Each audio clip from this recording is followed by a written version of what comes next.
odayaashan oo shirkooda ku qabtay magaalada Garowe caasimadda Puntland waxay ku taageereen horumarada kala duwan ee ka socda deegaanada Puntland ee uu hormuudka ka yahay madaxweyne Gaas muddadii 3 sano iyo dheeraadka ahayd ee xulka hayay bulshada Puntland ku booriyay inay ka shaqeeyaan midnimada ummadda waxba kama jiraan ku tilmaamay hadallo ay warbaahinta qaybtay tabiyeen dawladda Puntland waa la og yahay dadkii dhistay baan anagu nahay dawladda ajnabi oo meel ka timma annaguna qabiil ajnabi oo meel ka soo degay oo hadda wadanka soo degay ma waana isku mid ummadda reer Puntland oo dhan bay matashaa hadday baarlamaan tahay iyo hadday golayaasheeda iyaga doortay baarlamaanka la doortay baarlamaanku madaxweynuhu doortay madaxweynuhu isagoo la tashanaya ku xigeenkiisa wuxuu soo dhisay golaha xukuumadeed sidaasay dawlad ku tahay garsoorkii baa jira hay'adihii sharciga jira kala damayn iyo nidaam baa jira waxa lagu dhaqan yahay oo lagu degan yahana wayada dawladdu waa dawladdeedii annaga dhisanay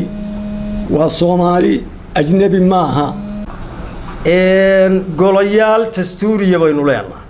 qof walba intuu sharci soo taago waxa inuu maaragtay arrimihii dawladda ka hadlo dawladda waa la hadli karaa waa la sixi karaa waa la dhaliili karaa laakiin formal loo saxo ama dariiqooyin loo maro ayaa jira laakiin in si aan formal oo iska maaragtay dhawaaq lagu saxo marka waxa weeye ciddii sharciga ku tumato gacmaheeda ku qaadatana haddee hay'adaha sharciga way sarki doonaan baan u malaynayaa nabadoonadoodii waan nahay waxaan codsanaynaa qofkii gaf galay in la qabto oo la xiro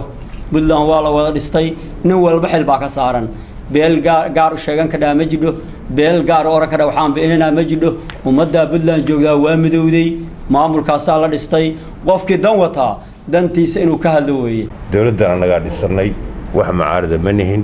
baandeedkeedii iyo waqtigeedii waa dhowyahay hadda hal sano oo haray horumar bay ka shaqeynaysaa dadkii dhistay baan nahay waanu ku qanacsanaa annagoo odayaashii Puntland ama odayaashii Soomaaliya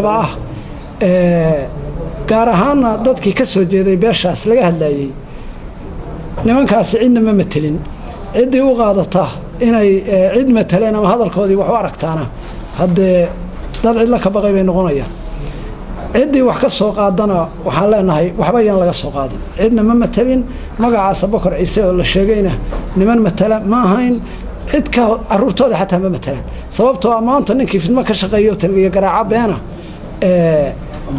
warkiisu war qormaaya ama wax la maaragtay la weelaynayo maaha Puntland waxay horumar la taaban kara ka gaartay sanooyinkii ugu dambeeyay dhinacyada kaabayaasha dhaqaalaha arrimaha bulshada iyo adkeynta nabadgelyada Yusuf Maxamed Maxamuud warbaahinta qaranka Soomaaliyeed magaalada Garowe